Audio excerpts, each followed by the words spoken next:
Salut à toi qui m'écoutes. Bienvenue dans ce nouvel épisode d'Inspire-moi. Dans l'histoire que je vais te raconter, tu verras que le Seigneur répond toujours présent pour ceux qui sont présents pour lui. Cette histoire s'intitule « L'homme qui était là pour Dieu ».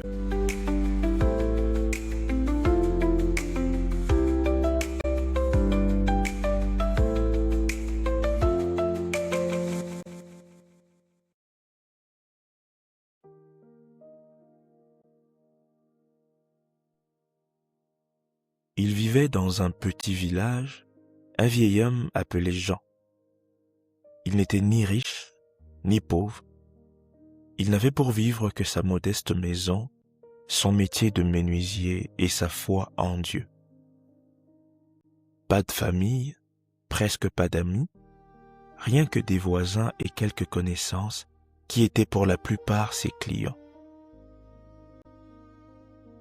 Chaque matin, le vieux Jean, comme aimait à l'appeler ceux qui le connaissaient, se chargeait de son sac à outils, le jetait sur son dos déjà courbé par le poids des années, couvrait de son chapeau de paille ses cheveux blancs et s'en allait travailler, passant des maisons en maison, partout où il y avait des portes qui grincent, des chaises cassées, bref, partout où il y avait du bois à raboter. On le voyait chaque dimanche matin, assis au fond de la salle, son chapeau sur les genoux.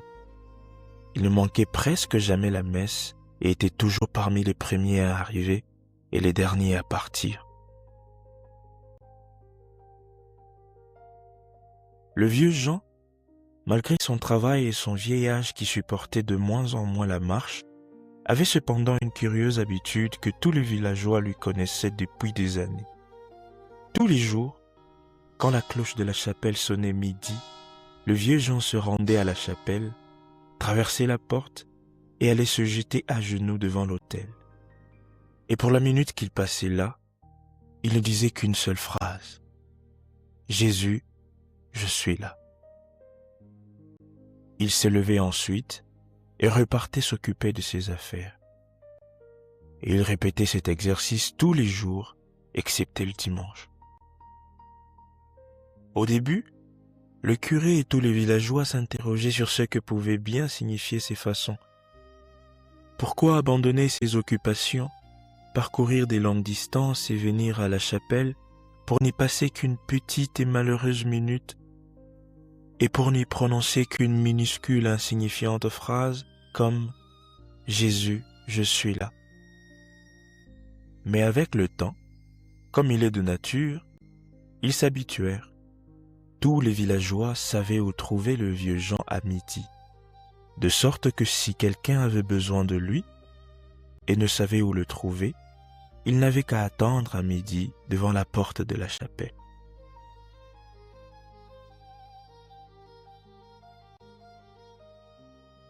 Un midi comme un autre, on ne vit pas le vieux Jean franchir les portes de la chapelle.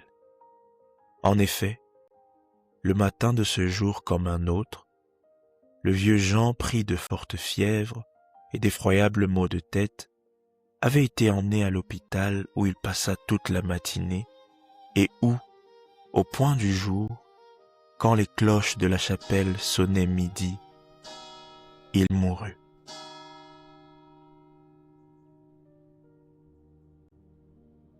Quelques minutes après, les infirmières vinrent le trouver mort, mais souriant, car, quelques secondes avant de quitter ce monde, le vieux Jean eut encore le temps d'entendre la voix de Dieu lui dire « Jean, je suis là ».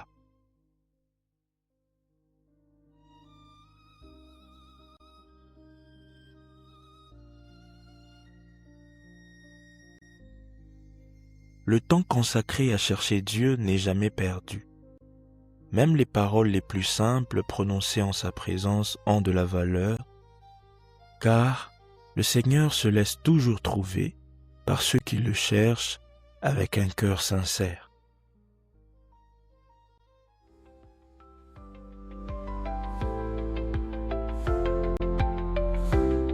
Inspire-moi, c'est terminé pour aujourd'hui. J'espère que cette histoire vous a béni. Et surtout, n'oubliez pas de partager, de laisser une étoile et de vous abonner pour ne pas rater le prochain épisode.